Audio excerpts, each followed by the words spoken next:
अस्सलाम वालेकुम स्टूडेंट्स। आज हम इलेक्ट्रोस्टैटिक्स का लेक्चर नंबर 8 हम डिस्कस करेंगे।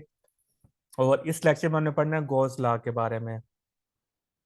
तो सबसे पहले आप देखें, मेरा ये क्वेश्चन है कि गॉस लॉ हम यूज़ क्यों करते हैं। जब हमारे पास कूलम्स लॉ मौजूद है तो हमें गॉस लॉ क्यों हम यूज़ करते हैं, और ये आपके इंटरव्यू का क्वेश्चन है। इंटरव्यू में आपसे पूछते हैं कि हम गॉस लॉ को हम यूज़ क्यों करते हैं। तो इस पे मैंने लेक्चर बनाया हुआ है यूट्यूब पे रिकॉर्डेड। तो वो मैं आपको ग्रुप में लिंक सेंड करूंगा, तो वो आपने देख लेना है। ठीक हो गया। तो दूसरा मेरा क्वेश्चन ये है कि ओपन सरफेस और क्लोज सरफेस है, इसमें क्या फर्क है। ओपन सरफेस के लिए क्या गॉस लॉ एप्लीकेबल है, या क्लोज सरफेस के लिए एप्लीकेबल है, या दोनों के लिए है। तो आप दोनों क्लास में हैं तो दोनों जवाब दें, सलीम और सादिया। गॉस लॉ किसके लिए एप्लीकेबल है, सिर्फ ओपन सरफेस के लिए एप्लीकेबल है, या क्लोज सरफेस के लिए भी एप्लीकेबल है, या दोनों के लिए। सादिया कह रही है दोनों के लिए, सलीम कह रहा है दोनों के लिए। और कौन क्लास में आया है। फारूक आजम, आपको आवाज आई थिंक सो नहीं आ रही होगी। अब देखिए, गॉस लॉ सिर्फ और सिर्फ क्लोज सरफेस के लिए एप्लीकेबल है, ओपन सरफेस के लिए एप्लीकेबल नहीं है। ठीक है।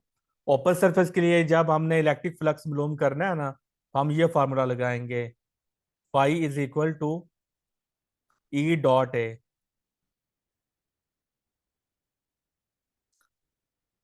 और सबसे पहले मैं आपको बता दूं कि ओपन सरफेस क्या होती है। अब देखिए, जो क्लोज सरफेस होती है, क्लोज सरफेस का मतलब है, कल आपने बताया था कि दोनों के लिए एप्लीकेबल है। शायद मैं ना, शायद किसी और सेंस में बात कर रहा हूँ। खैर, तो आप भी। जी सलीम। कल सर आपने ये डिस्कस करके बताया था कि ये दोनों के लिए एप्लीकेबल है, क्लोज के लिए और ओपन सरफेस के लिए। क्वेश्चन भी पूछा था आपने। अच्छा चलें, फिर इससे करेक्ट आप कर लें। शायद वो मैं ना किसी और सेंस में बात कर रहा हूँ। तो आप इसको करेक्ट कर लें कि जो गॉस है जी ना, सर। ये सिर्फ और सिर्फ क्लोज सरफेस के लिए एप्लीकेबल है। ठीक है। अब देखिए, क्लोज सरफेस क्या होती जी है। सर। क्लोज सरफेस वो सरफेस होती है जिसके और अंदर आपने आप। डिस्कस जी। ग्रुप में भी एक सवाल ऐसे पूछा था आज। हाँ जी, यही मैंने सवाल पूछा था आपसे।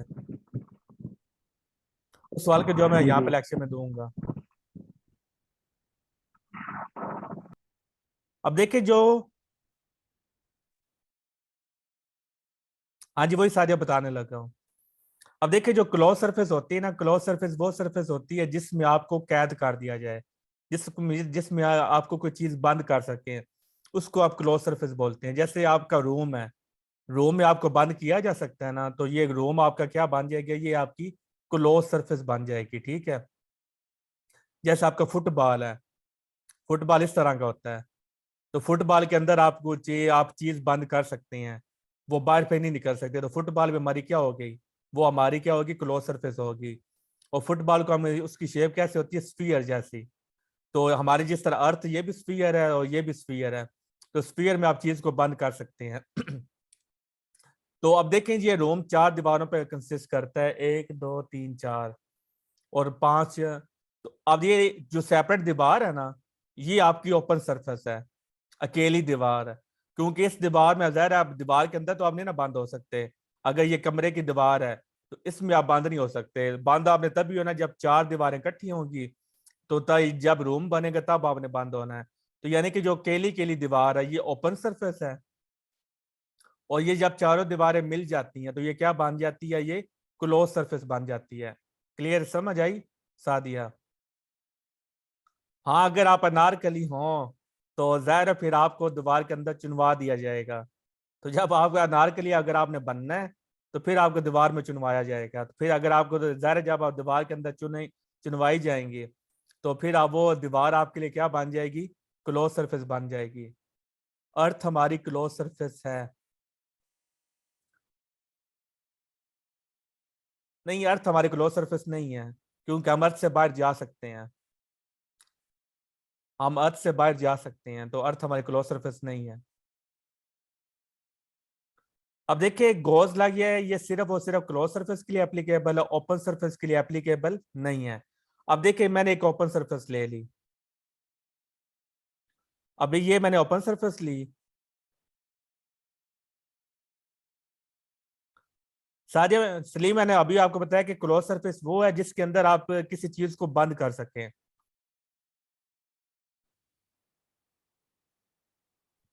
उसको हम क्लोज सरफेस जी बोलते हैं। सर, मैंने आपने बताया ना, जहाँ से कोई चार्ज बाहर नहीं है, क्लोज हो जाए। हाँ जी बिल्कुल बंद हो जाए। अब देखिए ये एक मैंने ओपन ठीक सरफेस ले सर। ली, यानी कि एक ये सरफेस का ना एक ये मतलब एक दीवार आप इससे कह लें, ठीक है। ये मैंने ले लिया, तो यहाँ पे मैंने चार्ज रख दिया। अब मैं सवाल का ये जवाब देने लगा हूँ कि जो गॉस लैब वो क्लोज ओपन सरफेस के लिए एप्लीकेबल क्यों नहीं है, ठीक है। अब ये हमारा प्लस क्यू चार्ज है, यहाँ से इलेक्ट्रिक फील्ड लाइन गुजरेगी, तो जब इलेक्ट्रिक फील्ड लाइन गुजरेगी तो इसके अंदर से इसके अंदर जाएगी, इसके अंदर जाके वो फिर क्या आएगी, बाहर आएगी, यही दो चीजें होंगी ना। तो आप जानते हैं कि जो इनवर्ड फ्लक्स होता है वो हम क्या लेते हैं, नेगेटिव लेते हैं, और जो आउटवर्ड फ्लक्स होता है उसको हम क्या लेते हैं, पॉजिटिव लेते हैं। ये एक ओपन सरफेस थी, इसकी पहले इसके अंदर फ्लक्स एंटर हुआ, उसको हमने क्या ले लिया, नेगेटिव। फिर उस सरफेस में से फ्लक्स बाहर आया, उसको हमने क्या ले लिया, पॉजिटिव ले लिया। तो आप देख लें कि दोनों के जब नेट रिजल्ट निकालेंगे तो आंसर क्या आएगा, 0 आएगा। तो इट मीन्स अगर आपने ओपन सरफेस आप यूज कर रहे हैं, जब आप ओपन सरफेस यूज कर रहे हैं तो गॉस लॉ को आप अप्लाई नहीं कर सकते, क्योंकि गॉस लॉ हमेशा आपको आंसर क्या देगा, 0 आंसर देगा। क्यों, क्योंकि दो तरीकों से आप इसको जज कर सकते हैं।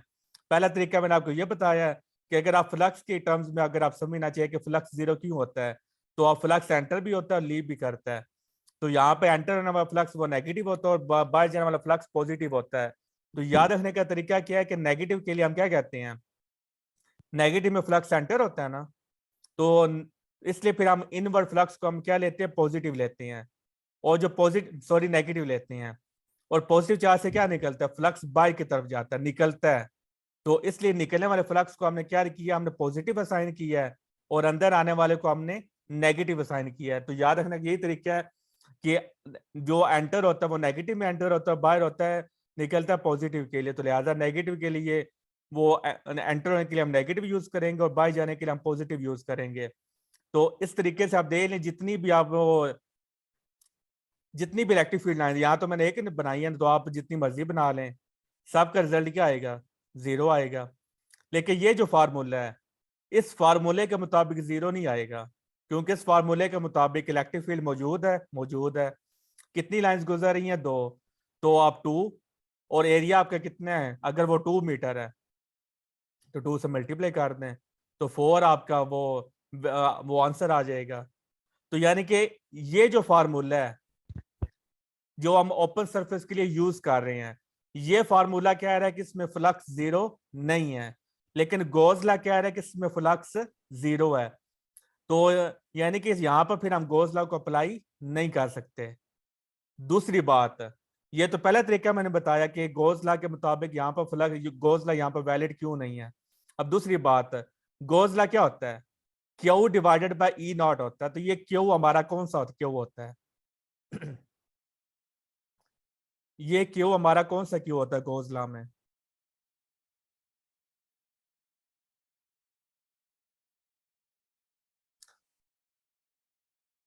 देखिए सादिया ये जो फार्मूला है ना, ये ओपन सरफेस के लिए एप्लीकेबल है, तो लिहाजा ये हमें रिजल्ट देगा। जो चीज एप्लीकेबल है ना, इसलिए वो फिर चीज हमें रिजल्ट देती है। अब यहाँ पर जब गोज एप्लीकेबल ही नहीं है ओपन सरफेस के लिए, इसलिए वो फिर हमें हमेशा रिजल्ट क्या देगा, 0 रिजल्ट देगा। क्लियर है सादिया, ये एक प्रूफ मैं आपको दे रहा हूँ कि गॉस लॉ ओपन सरफेस के लिए एप्लीकेबल नहीं है, क्योंकि यहाँ पर हमें कॉन्ट्राडिक्टरी रिजल्ट मिल रहे हैं। एक फार्मूला कह रहा है कि फ्लक्स है, दूसरा फार्मूला कह रहा है फ्लक्स नहीं है। इट मीन यहाँ पर गॉस लॉ हमारा फेल हो जाता है। फरूक ने कहा इनक्लोज चार्ज इनक्लोज। अब देखिए ये हमारा जो क्यू होता है ये चार्ज इनक्लोज होता है, यानी कि ये वो चार्ज होता है जो सरफेस इनक्लोज करती है। पहले तरीके मैंने आपको फ्लक्स के टर्म्स में समझाया कि गॉस लॉ एप्लीकेबल क्यों नहीं है। दूसरा तरीका, अब देखिए ये जो क्यू है ये क्यों आप नहीं ले सकते? क्यों? क्योंकि ये जो सरफेस है ना आपकी, ये सरफेस तो कोई चार्ज इंक्लोज ही नहीं कर रही। तो जब ये सरफेस कोई चार्ज इंक्लोज नहीं कर रही तो आप यहाँ पर क्या पुट करेंगे? आप यहाँ पर जीरो पुट करेंगे। तो जब जीरो पुट करें तो अगेन आंसर क्या आएगा? जीरो आंसर आएगा। यानी कि फार्मूले के टर्म्स में भी इस केस में जीरो आंसर आएगा। और अगर आप फ्लक्स की टर्म्स में अगर आप एनालिटिकली समझे तब भी आंसर क्या आया? जीरो आया। तो ये दोनों केस शो कर रहे हैं कि यहां पर आप गोज लॉ अप्लाई नहीं कर सकते। क्लियर है ये बात? क्योंकि फार्मूले में जो क्यों हुआ ये कहता है ये चार्ज इंक्लोज है, तो ये सरफेस कोई चार्ज इंक्लोज ही नहीं कर रही है, तो चार्ज बाहर पड़ा हुआ है। तो लिहाजा गोज लॉ के मुताबिक यहाँ पर कोई फ्लक्स प्रोड्यूस नहीं हो रहा है। लेकिन अगेन जब इस फार्मूले के पास जाए तो आपको फ्लक्स का आंसर मिलेगा। क्लियर है?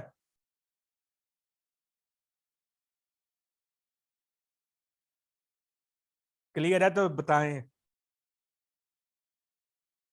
What was the need of Gauss law?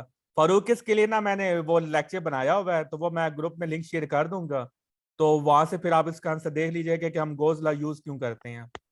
और ये इंटरव्यू का क्वेश्चन यस है जो सर, आपने पूछा है क्लियर है। ना, ये इंटरव्यू में पूछते हैं प्रोफेसर हजरात। वो कहते हैं कि गोज लॉ का हम यूज क्यों करते हैं, तो ये आप वहां से आप उसका आंसर देख लीजिएगा। मैं वो लेक्चर से वो सेंड करूंगा। अब नेक्स्ट बात, तो यहां से हम अभी तक हमने ये सीख चुके हैं कि जो गोज लॉ वो सिर्फ और सिर्फ क्लोज सरफेस के लिए एप्लीकेबल, ओपन सरफेस के लिए एप्लीकेबल नहीं है। अगर ओपन सरफेस होगी तो आपने ये फार्मूला लगाना है, और अगर आप क्लोज सरफेस होगी तो फिर आपने ये फार्मूला लगाना है। अब डेली लाइफ में कल हमने एग्जांपल ली थी सादिया, जो वो फैराडे केज था, वो गॉस लॉ की एप्लीकेशन थी। वो गॉस लॉ ये कहता है कि मेटल के अंदर जो इलेक्ट्रिक फील्ड जीरो होता है, तो वहां पर अगर आप अंदर मेटल के अंदर मौजूद रहेंगे तो बाहर से जो आने वाला करंट है वो आपको नुकसान नहीं पहुंचाएगा। तो इसी एप्लीकेशन को बेस करके फिर हम जो गाड़ियां हैं वो हम सारी मेटल की बनाती हैं। इसी तरह जो हमारी जो भी मतलब है इलेक्ट्रिकल अप्लायंसेज होती हैं, ये मेटल के बने होती हैं। तो ये मेटल किस लिए बने होते हैं? ताकि जो एक्सटर्नल जो डिस्टर्बेंस होती है ना चार्जेस की, वो जो इंटरनल जो चीजें पड़ी होती हैं, जो सर्किट हमारा होता है या जो भी हम चीजें रखते हैं वो हमारी खराब ना हो, उसको कोई मतलब वो टच नुकसान वगैरह ना पहुंचे। इसलिए आप जो बॉडी बनाती है ना, वो आप मेटल की बनाते हैं, ताकि जब मेटल के बनाएंगे तो मेटल के अंदर जो आपने सर्किट बनाए हुए हैं उसको कोई एक्सटर्नल जो चार्ज है वो डिस्टर्ब ना कर सके, क्योंकि मेटल के अंदर इलेक्ट्रिक फील्ड जीरो होता है। तो बाहर से कोई भी चार्ज उसको आकर नुकसान नहीं पहुंचा सकता। तो ये गोज लॉ की डेली लाइफ ही की एप्लीकेशन है। क्लियर है?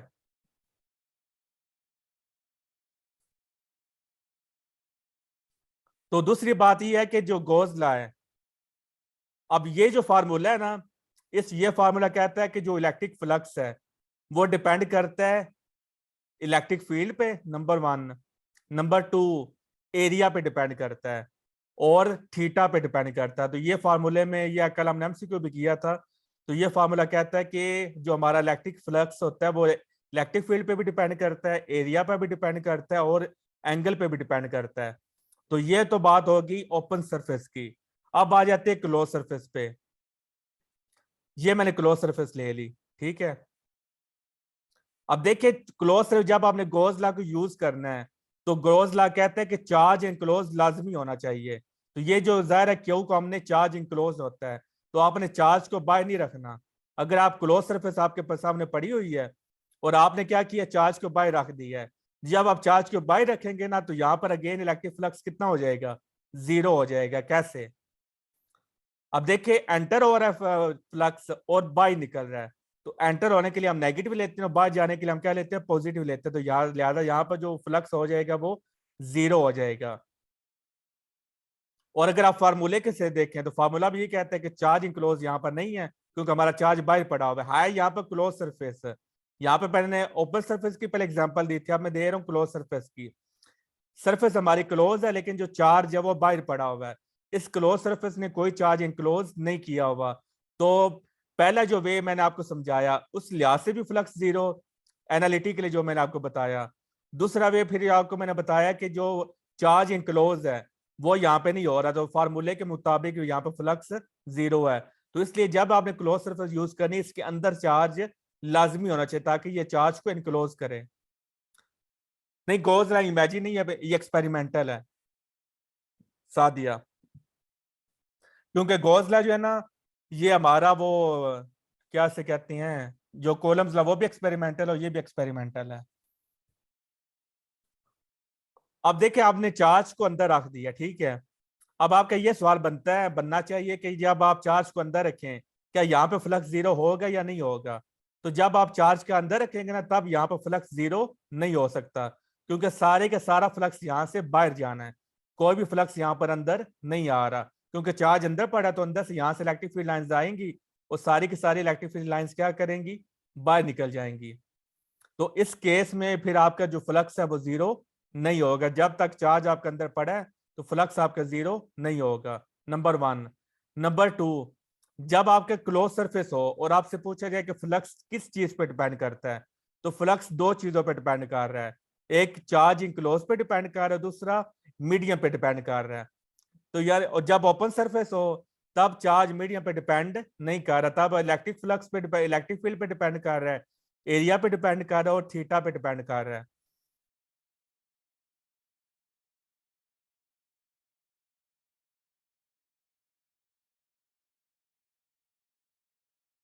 मतलब के अंदर जो चार्ज है वो बाहर से आने वाले इलेक्ट्रिक फील्ड ऑफ लाइंस को सपोर्ट करेगा।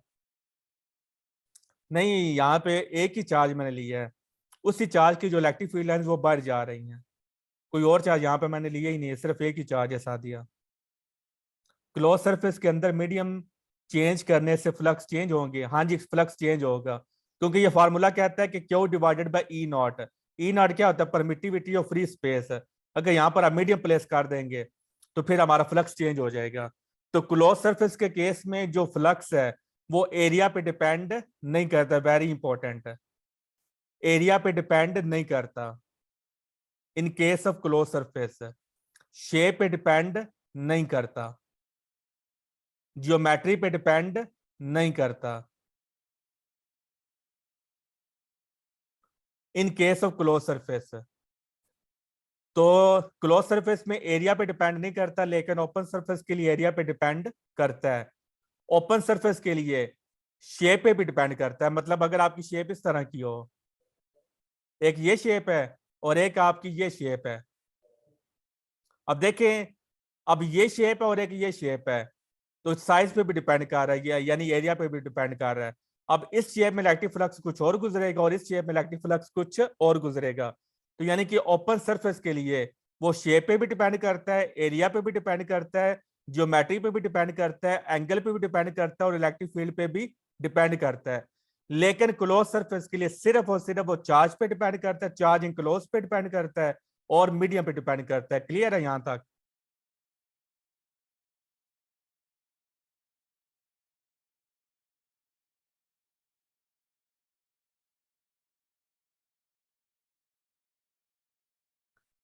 डिपेंड ऑन चार्ज इनक्लोज है मीडियम, स्लिम सही बताया है।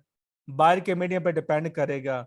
नहीं, जो मीडियम क्या देखें, जो सरफेस का अब एक मीडियम आप यहाँ पर रख दें। ये सवाल किया फारूक ने। अब देखिए फारूक, ये मैंने चार्ज बनाया ना, ये चार्ज अंदर पड़ा हुआ है। तो यहाँ पर जो हमारा आप मीडियम यहाँ पर रख दिया, ठीक है। अब चार्ज आपका अंदर पड़ा हुआ है, मीडियम आपने बाहर रख दिया है, इस पर तो वो डिपेंड नहीं ना कर रहा, क्योंकि वो ज़ाहिर है जब मीडियम के रास्ते में आप वो रखेंगे, यानी कि सरफेस के अंदर रखेंगे, तभी वो उस पर डिपेंड करेगा, यानी कि बाहर वाले मीडियम पे वो डिपेंड नहीं करेगा। फारूक सर, आपने एक चार्ज अंदर से रखा है और एक क्लोज सरफेस के बाहर रखा है। सारे मैंने दो सवाल केस समझाए आपको। मैंने पहला केस ये समझाया था कि अगर आपने चार्ज को बाहर रख देना, तब आप गॉस लॉ को यूज कर नहीं कर सकते। क्यों? क्योंकि आपको रिजल्ट जीरो मिलना है, क्योंकि गॉस लॉ कहता है चार्ज इनक्लोज होना चाहिए। तो इसलिए मैंने आपको पहले से एग्जांपल लेके समझाया कि अगर ये क्लोज सरफेस आपने ले लिया ना और आपने चार्ज बाहर रख दिया है, तब भी कोई फायदा नहीं है। चार्ज को हमेशा अंदर ही रहना चाहिए। अगर चार्ज अंदर नहीं होगा तो आपका आंसर ऑटोमेटिक जीरो आ जाएगा।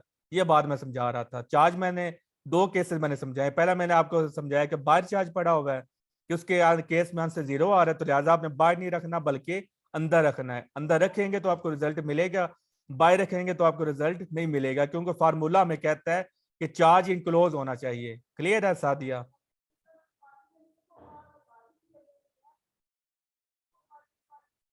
सलीम, फारूक, चलें, गुड हो गया। तो ये सारी बातें मैं दोबारा से समराइज कर देता हूँ। मैंने सबसे सर होना तो चाहिए था कि एरिया पे डिपेंड करता। क्या वजह है कि फार्मूला को कहता है, लेकिन फारूक किस चीज की बात कर रहे हैं, ओपन सरफेस की बात कर रहे हैं या क्लोज सरफेस की बात कर रहे हैं? ओपन सरफेस के लिए एरिया पे डिपेंड करता है, क्लोज सरफेस के लिए एरिया पे डिपेंड नहीं करता। उसकी रीजन क्या देखें। अब देखें ना, हमारा जो क्लोज सरफेस होती है ना, उस चार्ज उसके अंदर पड़ा होता है। तो जब चार्ज उसके अंदर पड़ा होगा, यहाँ पे मैं ड्रॉ भी कर लेता हूँ। अब देखें ना, एक आपका ये छोटा चार्ज है, ये आपका छोटा चार्ज है, और एक ये आपका जो है ना, ये आपका बड़ा चार्ज है, ठीक है। दोनों केसेस में आपकी देखिए, यहां से भी इलेक्ट्रिक फील्ड लाइंस ने बाहर जाना है, यहां से भी बाहर जाना है, ठीक है फारूक। और ये जो चार्ज आप अंदर रखे, यहां से भी बाहर जाना है। दोनों केसेस में जो इलेक्ट्रिक फ्लक्स वो बाहर जा रहा है ना, आपने इलेक्ट्रिक फ्लक्स ही को मालूम करना। इलेक्ट्रिक फ्लक्स क्या होता है? Number of field lines passing through the area. तो यहां से भी बाहर आ रही हैं। अगर लेट्स सपोज यहाँ पर 4 से 100 फील्ड लाइंस बाहर आती हैं, तो चाहे आपका एरिया बड़ा हो चाहे आपका एरिया छोटा हो, 100 की 100 लाइन से बाहर ही नहीं जाना फारूक। ये तो नहीं होगा कि अगर आपने सिर्फ छोटी कर दिया तो वो जो 100 फील्ड लाइंस पैदा होनी थी वो सारी की सारी बाहर नहीं आएंगे, बल्कि सब ही ने बाहर आना है, चाहे छोटी सरफेस हो चाहे बड़ी सरफेस हो। हमने फ्लक्स को देखना है। फ्लक्स होता है नंबर ऑफ फील्ड लाइंस। हमने ये देखना है कि कितनी जो फ्लक्स लाइंस वो गुजर रही हैं। तो इसलिए यहां पर वो एरिया पे डिपेंड नहीं करता।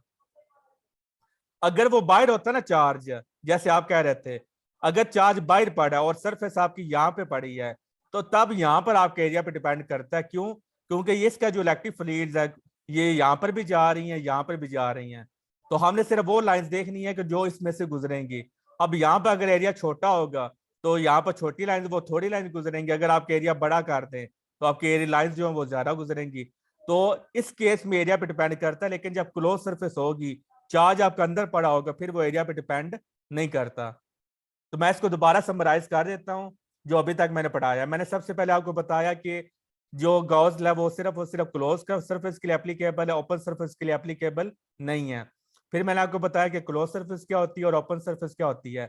मैंने आपको बताया कि जो क्लोज सरफेस होती है वो सरफेस होती है जिसमें कोई चीज बंद की जा सके। अब जैसे मैंने एग्जाम्पल दी रूम की, ये कमरा है ना, इसके अंदर आपको बंद किया जा सकता, तो ये आपकी क्लोज सरफेस होगी। लेकिन जो कमरे की दीवारें हैं, इसमें आपको बंद नहीं किया जा सकता। अगर आप सिंगल दीवार ले लें तो अकेली दीवार में आपको बंद नहीं किया जा सकता। तो जो अकेली दीवार होगी ये ओपन सरफेस होगी, ये भी अकेली दीवार ओपन सरफेस होगी, ये अकेली दीवार ओपन सरफेस होगी, और ये अकेली दीवार ओपन सरफेस होगी। लेकिन जब आप चारों दीवारों को मिला देती हैं तब आपको बंद किया जा सकता है। तो 4 दीवारें मिल जाए तो वो क्लोज सरफेस बन जाती है, 4 दीवारों को अलग अलग कर दिया जाए तो वो ओपन सरफेस बन जाएगी। तो ओपन सरफेस के लिए गॉस लॉ को आप अप्लाई नहीं कर सकते। मैंने 2 एग्जांपल से आपको समझाया कि क्यों नहीं वो ओपन सरफेस के लिए आप क्यों नहीं मतलब गॉस लॉ को यूज कर सकते। तो सबसे पहले मैंने आपको एनालिटिकली समझाया कि मैंने कहा कि अगर देखिए ये चार्ज बाहर पड़ा है और ये सरफेस है। मैंने अभी आपको बताया कि जो ओपन सरफेस है उसके लिए चार्ज आप इनक्लोज नहीं कर सकते। तो ये चार्ज बाहर पड़ा है, यहाँ से फील्ड लाइन अंदर भी जाना है और बाहर भी आना है। तो जो फील्ड लाइन अंदर जाती है उसको हम नेगेटिव कहते हैं, और जो बाहर आती है उसको पॉजिटिव कहते हैं। तो नेगेटिव पॉजिटिव का आंसर हमारा क्या आता है? 0 आता है। Number 1 example. नंबर 2 एग्जाम्पल मैंने आपको फार्मूले से समझाया। मैंने फार्मूले से आपको यह समझाया कि ये फार्मूला कहता है कि जो इलेक्ट्रिक फ्लक्स तभी होगा जब सरफेस चार्ज को इनक्लोज करेगी। लेकिन जो ओपन सरफेस है वो तो चार्ज इनक्लोज कर नहीं सकती, तो लिहाजा यहाँ पे चार्ज इनक्लोज 0 होगा। तो यानी कि आंसर हमें क्या मिलेगा? 0 मिलेगा। तो यहाँ पर हमारा जो गॉस लॉ वो फेल हो जाता है। क्यों? क्योंकि हमारा जब हम देखते हैं कि जब हमारी ओपन सरफेस होती है तो हमें फ्लक्स मिलता है अकॉर्डिंग टू दिस फार्मूला। तो फिर जब हमारी ओपन सरफेस होगी तो आपने ये फार्मूला यूज करना है, आपने गॉस लॉ को यूज नहीं करना, क्योंकि गॉस लॉ आपको हमेशा कौन सा आंसर देगा? 0 आंसर देगा। हालांकि यहाँ पे हमें आंसर मिल रहा है, आंसर मिल रहा है, इसका मतलब है इलेक्ट्रिक फ्लक्स मौजूद है। लेकिन गॉस लॉ कह रहा है कि इलेक्ट्रिक फ्लक्स यहाँ पर मौजूद नहीं है, तो लिहाजा यहाँ पर आप गॉस लॉ को अप्लाई नहीं कर सकते। फिर मैंने आपको समझाया कि क्लोज सरफेस के लिए गॉस लॉ को आप कैसे अप्लाई कर सकते हैं। तो मैंने 2 केसेस समझाए। अगेन यहाँ पर मैंने चार्ज को बाहर पहले रखा। मैंने कहा अगर चार्ज बाहर हो तब भी यहाँ पर गॉस लॉ को आप अप्लाई नहीं कर सकते। क्यों? क्योंकि आपका आंसर क्या आना है? 0 आना है। कैसे 0 आना है? अगेन मैंने 2 तरीकों से समझाया। पहला तरीका ये एनालिटिकली, मैंने आपको बताया कि यहाँ पर अगर चार्ज बाहर पड़ा है तो वो जो चार्ज से निकलने वाली जो फ्लक्स लाइंस है वो इस सरफेस के अंदर जाएंगी फिर बाहर आएंगी। अगेन यहाँ वाला केस बन जाएगा नेगेटिव फ्लक्स और पॉजिटिव फ्लक्स। अंदर जाने वाला नेगेटिव और बाहर जाने वाला पॉजिटिव। अगेन हमारा आंसर क्या आएगा, 0 आ जाएगा। फिर दूसरा मेथड मैंने आपको बताया कि फार्मूले से मैंने आपको समझाया कि जब चार्ज बाहर पड़ा तब आप गॉस लॉ को अप्लाई नहीं कर सकते। क्यों? क्योंकि जब चार्ज बाहर पड़ा है तो क्यों हमारा कहता है चार्ज इनक्लोज होना चाहिए। तो यहाँ पर तो चार्ज हमारा बाहर पड़ा है, तो सरफेस के अंदर तो कोई चार्ज है नहीं है, तो फार्मूला भी यहाँ पर कहता है कि आंसर 0 आएगा। तो दोनों तरीकों से मैंने आपको बता दिया कि आप गॉस लॉ को अप्लाई यहाँ पर नहीं कर सकते। तो इसका मतलब है जब आपने गॉस लॉ को अप्लाई करना है तो दो चीजें होनी चाहिए, एक आपकी सरफेस क्लोज होनी चाहिए, दूसरा फिर आपका क्या होना चाहिए, जो चार्ज है वो सरफेस के अंदर होना चाहिए। ये दो काम आपने करने हैं कि सरफेस क्लोज लें और उसके अंदर चार्ज रखें। तो जब आपके सरफेस के अंदर चार्ज रखेंगे फिर आपको आंसर मिलेगा। तो अगेन मैंने यहाँ पर आपको दो तरीकों से समझाया। मैंने आपको बताया कि जब हमारा चार्ज अंदर पड़ा हो ना तब फ्लक्स आपके 0 नहीं हो सकता। क्यों? क्योंकि यहां से अंदर से फ्लक्स ने बाहर जाना है। पहले क्या हो रहा था कि बाहर से फ्लक्स ने अंदर आया फिर अंदर से बाहर गया, लेकिन जब चार्ज अंदर पड़ा तब फ्लक्स ने अंदर से बाहर जाना। ये नहीं होगा कि बाहर से अंदर आया अंदर से बाहर गया। तो यहाँ पर जस्ट आपको फ्लक्स बाहर जा रहा है, तो यानी कि यहाँ पर फिर आपको नेट फ्लक्स आपको मिलेगा। और वो कौन सा नेट फ्लक्स मिल रहा है? क्योंकि बाहर जा रहा है ना, तो यहाँ पर आपको पॉजिटिव फ्लक्स मिल रहा है। लेट्स सपोज अगर यहाँ पर हमारा चार्ज नेगेटिव होता तो इसका मतलब है सारी जो फील्ड लाइन उसने अंदर आना था, यानी कि तो कोई फील्ड लाइन बाहर फिर नहीं था, यानी सारी की सारी उन्हें फील्ड लाइंस ने अंदर आना था। जब अंदर आना था अगेन आपको यहाँ पर नेट फ्लक्स मिलना था। वो नेट फ्लक्स कितना मिलना था? नेगेटिव फ्लक्स मिलना था। तो इसका मतलब जब हमारा जो चार्ज है वो सरफेस के अंदर पड़ा हो तब आप गॉस लॉ आपका अप्लाई कर सकते हैं। फिर मैंने आपको बताया कि जो ओपन सरफेस होती है उसके लिए जो फ्लक्स होता है वो इलेक्ट्रिक फील्ड पे भी डिपेंड करता है, एरिया पे डिपेंड करता है। अगर एरिया पे डिपेंड कर रहा है इसका मतलब उसको वो ज्योमेट्री पे भी डिपेंड करेगा कि वो ट्राइंगल यूज की है। अब खुद देख लें कि अगर आप ट्राइंगल यूज करें, ये आपने ट्राइंगल यूज की और ये फिर आपने रेक्टेंगल यूज की और ये आपने एक सर्कल यूज किया, ये आपने जब वो सरफेस यूज कर ली तो आप देखिए ये इसका एरिया बड़ा है तो यहाँ से ज्यादा फ्लक्स आपको मिलेगा, यहाँ से आपको कम फ्लक्स मिलेगा, यहाँ पे और फ्लक्स आपको चेंज मिलेगा। यानी कि जब हमारी सरफेस ओपन होगी ना तो इसका मतलब है जब ओपन सरफेस होगी। अब देखिए सर्कल हमारा 2 डायमेंशनल होता है, ये याद रखना है। सर्कल 2 डायमेंशनल होता है। जब आप जो कैद करते हैं ना किसी चीज को बंद करती हैं वो 3 डायमेंशन में आप बंद करती हैं। 2 डायमेंशन आप चीज को बंद नहीं कर सकते। तो 2 डायमेंशन हमारी ओपन सरफेस ही होती है, तो सर्कल भी हमारा ओपन सरफेस है। तो यानी क्लोज सरफेस हमारी 3 डायमेंशनल होती है। एक और बात आपने ऐड कर लें, थ्री जो चार्ज जो क्लोज सरफेस होती है वो 3 डायमेंशनल होती है, ठीक है। तो अब देख सकते हैं जब हमारी सरफेस ओपन हो तब हमारा जो फ्लक्स है वो शेप पे डिपेंड कर रहा है, ज्योमेट्री पे डिपेंड कर रहा है, एरिया पे डिपेंड कर रहा है और इलेक्ट्रिक फील्ड पे डिपेंड कर रहा है और एंगल पे डिपेंड कर रहा है। इन सभी चीजों पे डिपेंड कर रहा है। लेकिन जब हमारी जो सरफेस है वो क्लोज हो जाए, तो जब क्लोज सरफेस हो जाएगी तब वो ना एरिया पे डिपेंड करेगा। अब देख लें यहाँ पे अगर आपने चार्ज अंदर रखा है तब भी आपको इलेक्ट्रिक फ्लक्स सारे का सारा मिलेगा। यानी सर्कुलर 2 डायमेंशनल होता है, जो सर्कल वो 2 डायमेंशनल होता है। यहाँ से आप देख लें सारी फील्ड लाइन बाहर जाना है ना, तो यानी कि यहाँ पे शेप पे भी डिपेंड नहीं कर रहा और ना ही एरिया पे डिपेंड कर रहा है। जैसे फरूक ने पूछा था कि अगर एरिया छोटा कर दिया जाए, तो मैंने बोला जब छोटा चाहे एरिया छोटा हो जगह थोड़ी हो, जितनी भी फील्ड लाइन सभी ने बाहर आना है। एरिया बड़ा हो तब भी उन्होंने बाहर आना है और एरिया छोटा तब भी उन्होंने बाहर आना है। तो यहाँ से भी सभी फील्ड लाइन से बाहर आना है, यहाँ से भी सभी ने बाहर आना है, यहां से भी सभी ने बाहर आना है। तो इसका मतलब है वो जब हमारी सरफेस क्लोज होगी, ये तो सर सॉरी मैं ओपन सरफेस की एग्जांपल ले रहा हूँ, यहाँ पर नहीं, इसको कैंसिल कर दें। ये ओपन सरफेस मैंने ली है, क्लोज सरफेस की आप बात करें। क्लोज सरफेस मतलब आपकी स्फीयर हो गई। तो जब आपकी स्फीयर है ना तो उसके चार्ज अंदर पड़ा हुआ है, तो यहाँ पर मैं ड्रॉ तो नहीं कर सकता 3 डायमेंशन, आप इसको 3 डायमेंशनल ही समझे। ये जो सर्कल मैंने बनाया ना इसको आप 3 डायमेंशन समझे, ठीक है। तो यहाँ से सारे का सारा जो फ्लक्स है वो आपका बाहर आना है। तो इट मीन्स हमारा जब फ्लक्स जो सरफेस हमारी क्लोज होती है तो तब हमारा जो फ्लक्स है वो दो चीजों पर डिपेंड करता है, सिर्फ और सिर्फ चार्ज इन क्लोज पर और मीडियम पे। इसके अलावा ना वो एरिया पे डिपेंड करेगा, ना वो शेप पे डिपेंड करेगा, ना वो ज्योमेट्री पे डिपेंड करेगा। तो यहाँ तक कोई क्वेश्चन तो पूछ लें, मैंने सिर्फ एक स्लाइड पे मैंने आज का पूरा लेक्चर आपको दे दिया है। जो लाइंस एरिया से पास नहीं होती उसको फ्लक्स नहीं कहते, सिर्फ मैग्नेटिक फील्ड लाइंस कहते हैं। फ्लक्स से आप देखें, ये सवाल किया है फरूक ने। देखिए फ्लक्स होता है नंबर ऑफ लाइंस। तो जाहिर है जब चार्ज आपके अंदर पड़ा हुआ है क्लोज सरफेस के केस में, तो सभी फील्ड लाइन से बाहर जाना है या सभी फील्ड से अंदर आना है। तो अब तब आप नहीं कह सकते कि कोई आ रहा है कोई जा रहा है, ऐसा नहीं होगा। या सभी ने बाहर जाना है या सभी ने अंदर आना है। हाँ, और लेकिन अगर ओपन सरफेस हो तो ओपन सरफेस में हमने फ्लक्स उसी को कंसीडर करना है जो फील्ड लाइंस हमारी एरिया में से पास करेंगी। जो एरिया में से पास नहीं करेंगे उसको हमने कंसीडर नहीं करना। क्लियर है Farooq? Square shape close surface नहीं हो सकता।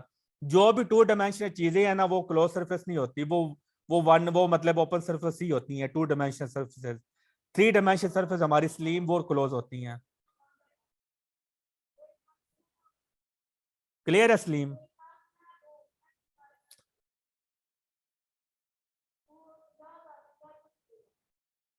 तो नेक्स्ट आ जाता है एप्लीकेशंस ऑफ गॉस लॉ।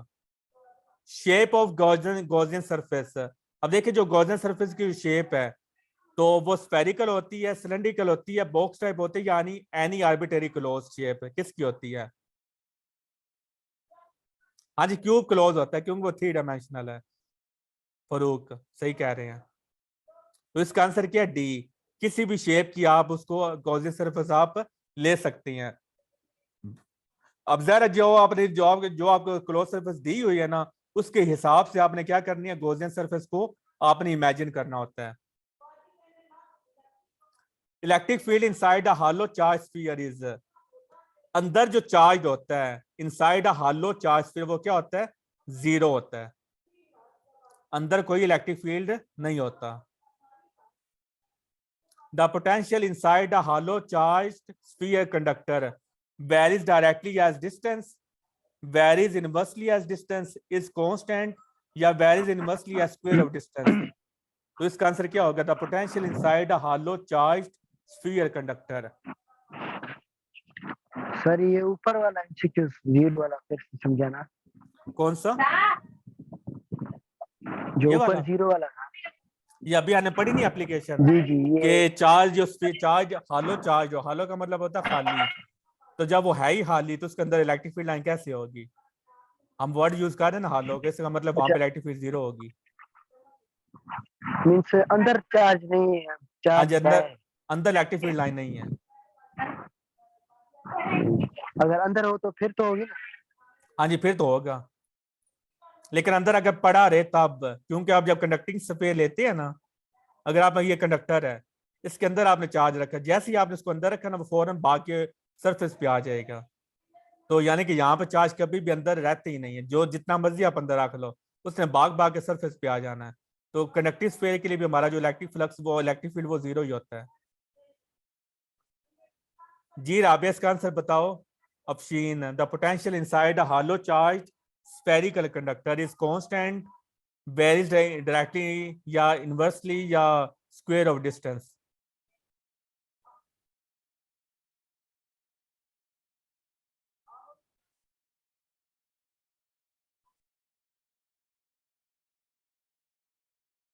जल्दी आंसर बताएं।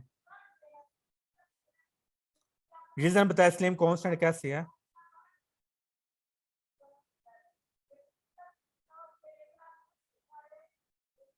अब देखिए आप जानते हैं कि inside a hollow charge spherical conductor electric field हमारा जीरो होता है, ठीक है। तो फिर ये हमारा क्या बन जाता है? इंटीग्रेशन डी वी आ जाता है।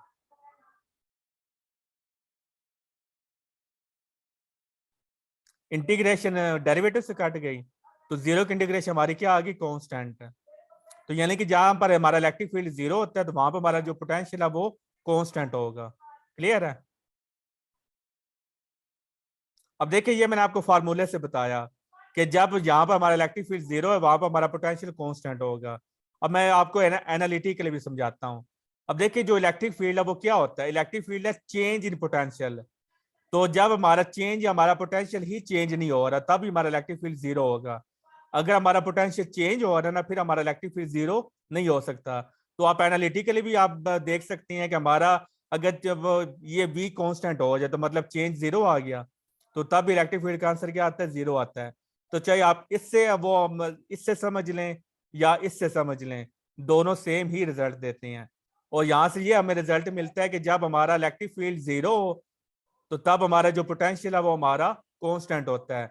और जब, या दूसरे अल्फाज में ये कह सकते हैं कि जब हमारा पोटेंशियल कांस्टेंट हो तब हमारा इलेक्ट्रिक फील्ड 0 होगा। क्लियर है?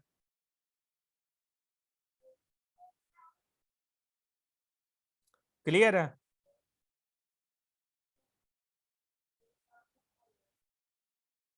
Next application of Gauss law. Gaussian surface, any imaginary close surface. अब देख रहे हो उसने वर्ड यूज किया क्लोज सरफेस का, ये इमेजिनरी है। Which must pass through the point at which the electric intensity is to be evaluated. जहां जिस पॉइंट पर अगर आपने इलेक्ट्रिक फील्ड है वो फ्लक्स मालूम करना है, उसके अराउंड आपने क्या करना है, आपने गॉसियन सरफेस को ड्रॉ कर देना है। तो intensity of field line inside a hollow charge sphere, electric field inside a hollow charge matter 0 is 0। कैसे? क्योंकि यह हालो है ना, हालो का मतलब उसके अंदर चार्ज पड़ा ही नहीं हुआ। तो जब चार्ज पड़ा ही नहीं है तो क्यू 0 है, तो Q divided by E not, हमारा आंसर क्या आ गया? 0 आ गया। अगर आप इस फार्मूले से पढ़ें, नहीं, गॉसियन सरफेस हमारी इमेजिनरी होती है।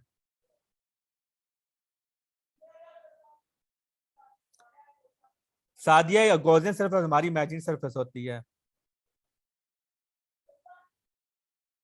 बाकियों को सही पे ही नजर आ रहा है। मैंने आई थिंक आधा नीचे और आधा ऊपर है। अभी आपको पेज पे क्या नजर आ रहा है? वैसे भी 1 मिनट रहते हैं। अब देखिए, इस फार्मूले से भी आपको पता चलता है कि inside a hollow charge sphere electric field हमारा 0 है। अगर आप इस फार्मूले से समझें तो आप देख सकते हैं कि फ्लक्स हमारा क्या होता है, ई डॉट ए। तो अब देखिए, ए तो हमारा 0 नहीं हो सकता क्योंकि वो एरिया है। अगर एरिया 0 हो जाएगा तो सरफेस का वजूद ही नहीं होगा। तो मतलब इलेक्ट्रिक फील्ड को हमारा क्या होना पड़ेगा?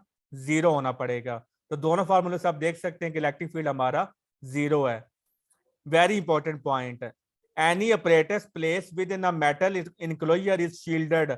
उसको, वो हिफाजत में होता है फ्रॉम द इलेक्ट्रिक फील्ड। यहाँ पर वर्ड यूज होना चाहिए एक्सटर्नल इलेक्ट्रिक फील्ड, कि जब हमारा चार्ज मेटल बॉक्स के अंदर है उसको बाहर से आने वाला इलेक्ट्रिक फील्ड उसको डिस्टर्ब नहीं करेगा, वो शील्डेड हो जाएगा, वो बच जाएगा, उसको कोई नुकसान एक्सटर्नल इलेक्ट्रिक फील्ड नहीं पहुंचा पाएगा। तो नेक्स्ट सेशन में हम तीसरी एप्लीकेशन पढ़ेंगे।